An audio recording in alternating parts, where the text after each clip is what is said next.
Morning now dawned and Shahrazad broke off from what she had been allowed to say. Then, when it was the 20th night, she continued. I have heard, O auspicious king, that the caliph swore that he would hang no one but the slave, as what the young man had done was excusable. Then he turned to Jafar and said, Fetch me this damned slave who was responsible for all this, and if you fail, you will take his place. Jafar went away weeping and saying, Twice I have been threatened with death, the pitcher does not always escape unbroken. There is nothing that I can do about this but hope that he who saved me on the first occasion may save me on the second. By God, I shall not leave my house for 3 days, and the true God will do what he sees fit. Accordingly, he stayed inside for 3 days, and on the 4th he brought in the qadis and the notaries and took a tearful farewell of his children. At that moment, a messenger arrived from the caliph, saying, The commander of the faithful is furiously angry and has sent for you, saying that before the day is over you will be hanged. When Jafar heard that, he wept, as did his children, his slaves and his whole household. When he had finished taking leave of the others, he went up to his youngest daughter, whom he loved more than all his other children, to say goodbye to her. He clasped her to his breast, kissed and wept at parting from her. In her pocket he could feel something round and he asked her what it was. An apple, father, she told him, inscribed with the name of our Lord, the Caliph. Our slave Raihan brought it 4 days ago and would not give it to me until I paid him 2 dinars. When Jafar heard about the slave and the apple, he was overjoyed. Putting his hand into his daughter's pocket, he brought out the apple and recognized it, exclaiming, O God, whose deliverance is near at hand. He then ordered the slave to be brought, and when he had come, Jafar asked him where he had got the apple. By God, Master, he replied, if lies can save a man once, truth can save him twice. I didn't steal it from your palace, from the imperial palace or from the commander of the faithful's orchard. 5 days ago, while I was out walking, I went into a lane in the city where I saw some children playing. One of them had this apple and I snatched it away from him and hit him. He cried and told me that it belonged to his sick mother. She wanted my father to get her an apple, he told me, and my father went to Basra and bought her 3 of them, for which he paid 3 dinars. I stole one of the 3 to play with. I paid no attention to the child's tears and took the apple and came here. Then my little mistress paid 2 gold dinars for it. That is my story. When Jafar heard this, he was amazed that the mischief involving the death of the girl had been caused by his own slave. He was sorry for his connection with him but delighted at his own escape, reciting these lines. When a slave brings disaster on you, use him as a ransom for your life. You can get many other slaves, but you will never find another life. Grasping the slave by the hand, he brought him to the caliph and told him his story from beginning to end. The caliph was full of astonishment and laughed until he fell over. He ordered that the story should be written down and spread among the people, but Jafar said, Do not wonder at this tale, for it is not more astonishing than the story of the vizier Nur al-Din Ali, the Egyptian, and Shams al-Din Muhammad, his brother. Tell it to me, said the caliph, although what can be more wonderful than the story we have just heard? I shall not tell it to you, said Jafar, unless you promise not to execute my slave. If it is really more remarkable than what has just happened, I shall grant you his life, but if not, then I shall have him killed." Ja'far began,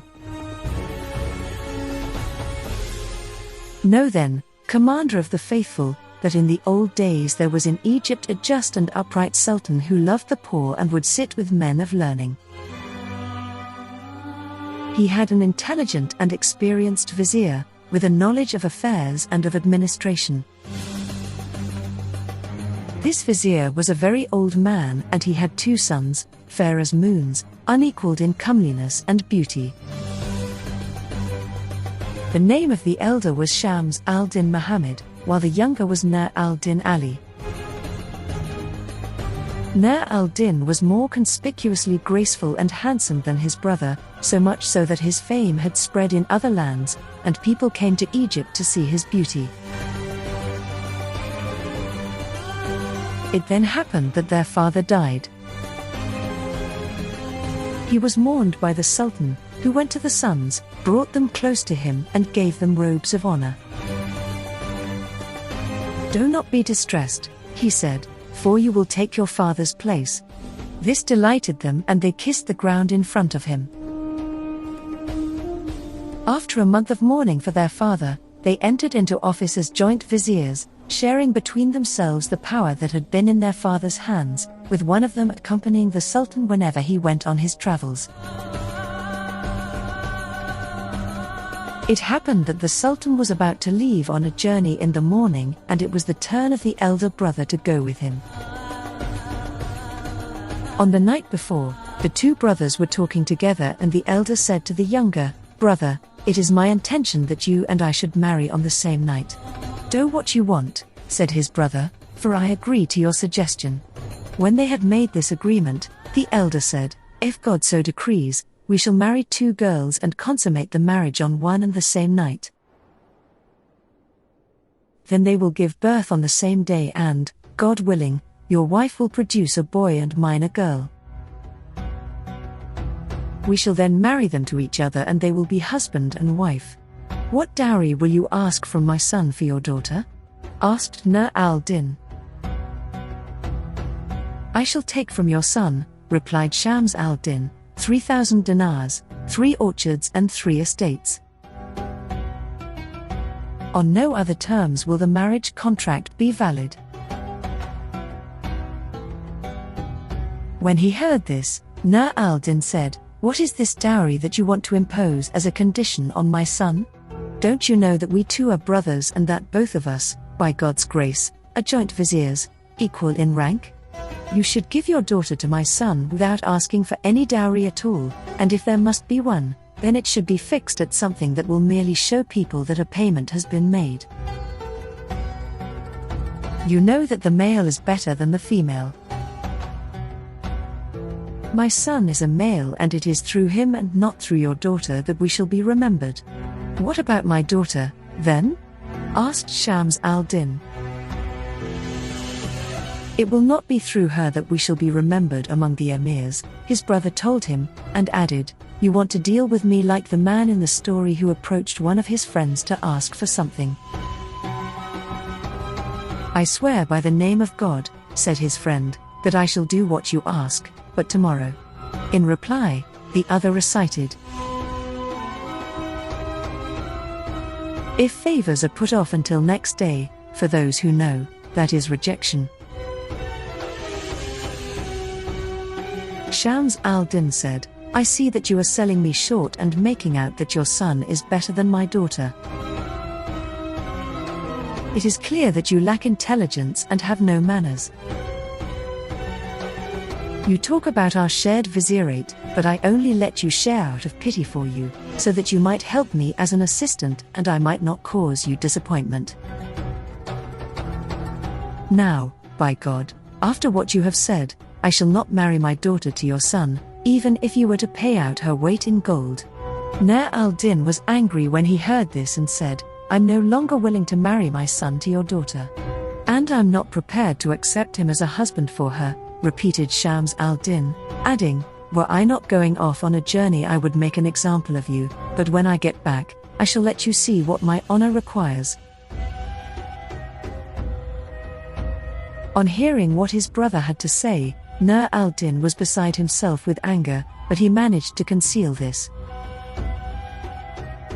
The two of them spent the night in separate quarters, and in the morning the Sultan set out on his journey, going by Giza and making for the pyramids, accompanied by the Vizier Shams al-Din.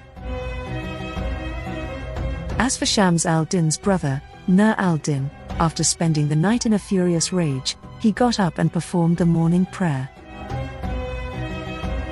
Then he went to his strong room and, taking out a small pair of saddlebags, he filled them with gold. Remembering his brother's contemptuous remarks, he started to recite these lines. Go, and you will replace the one you leave behind. Work hard, for in this lies life's pleasure. The stay at home is humble, arriving at no goal except distress, so leave your land and go.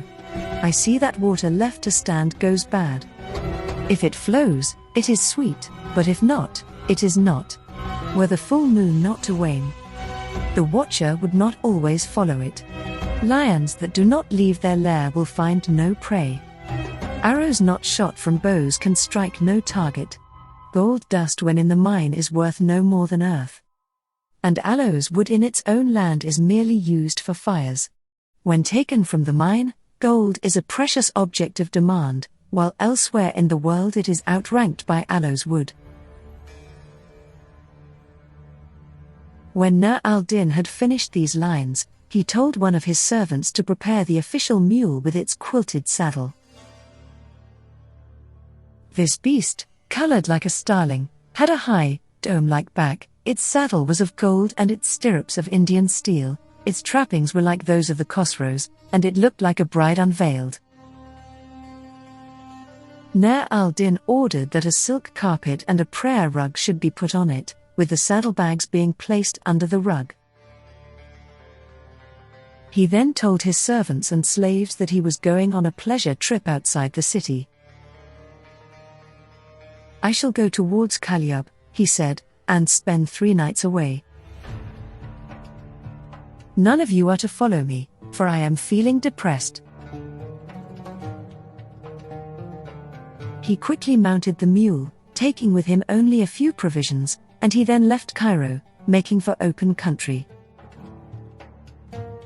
By noon he had reached Bilbais, where he dismounted, rested and allowed the mule to rest too. He took and ate some of his provisions, and in Bilbais he bought more food for himself and fodder for his mule.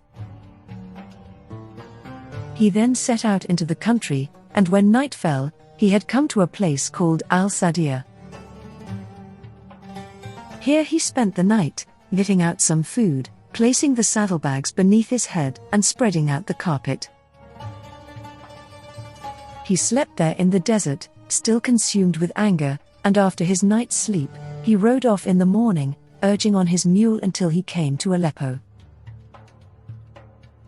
There he stayed for 3 days in one of the khans, looking around the place at his leisure until both he and the mule were rested. Then he decided to move on and, mounting his mule, he rode out of the city without knowing where he was heading. His journey continued until, without knowing where he was, he reached Basra. He stopped at a khan, unloaded the saddlebags from the mule and spread out the prayer mat.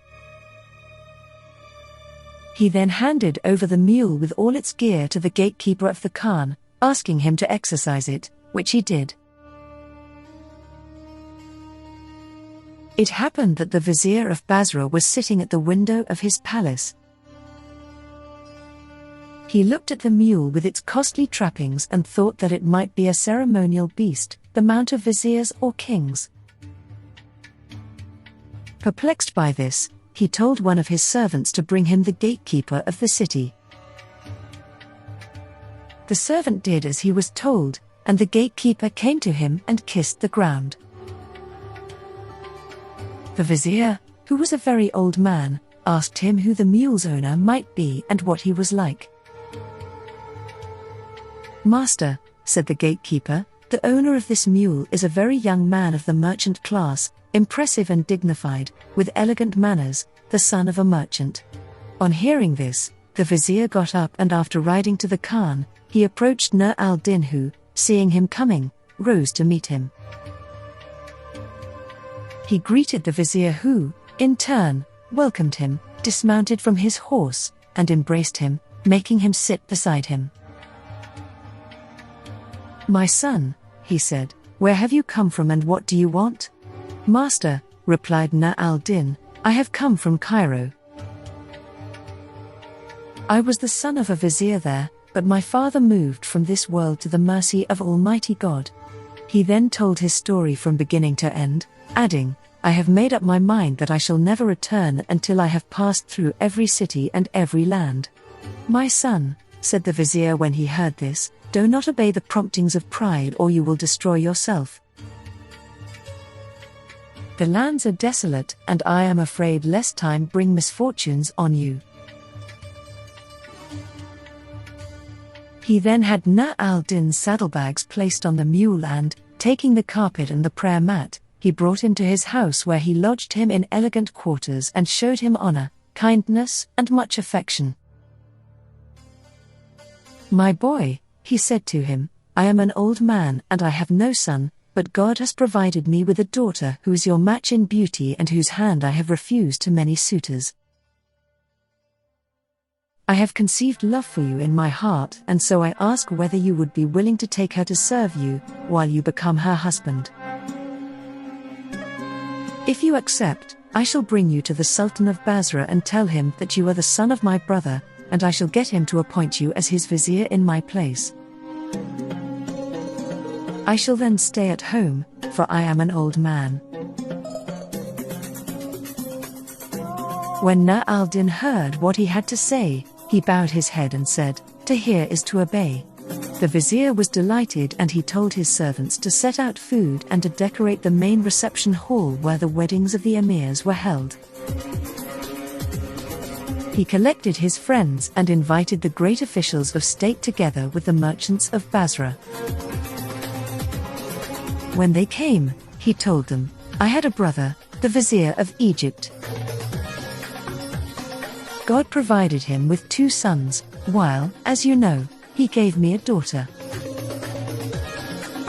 My brother had enjoined me to marry her to one of his sons.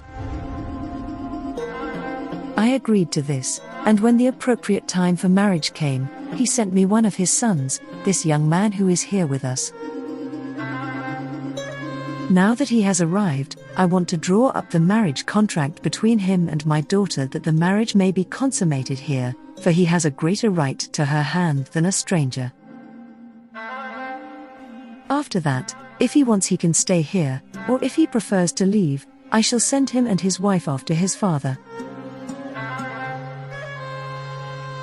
Everyone there approved of the plan, and, looking at Nur al-Din, they admired what they saw. The vizier then brought in the qadis and the notaries, who drew up the contract. Incense was scattered, sugared drinks served and rosewater sprinkled, after which the guests left. The vizier then told his servants to take Nur al-Din to the baths.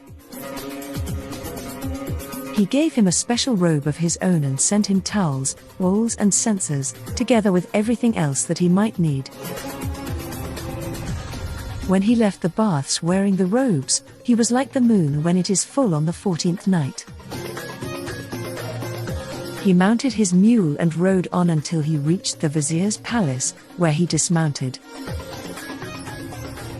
Entering the vizier's presence, he kissed his hand and was welcomed,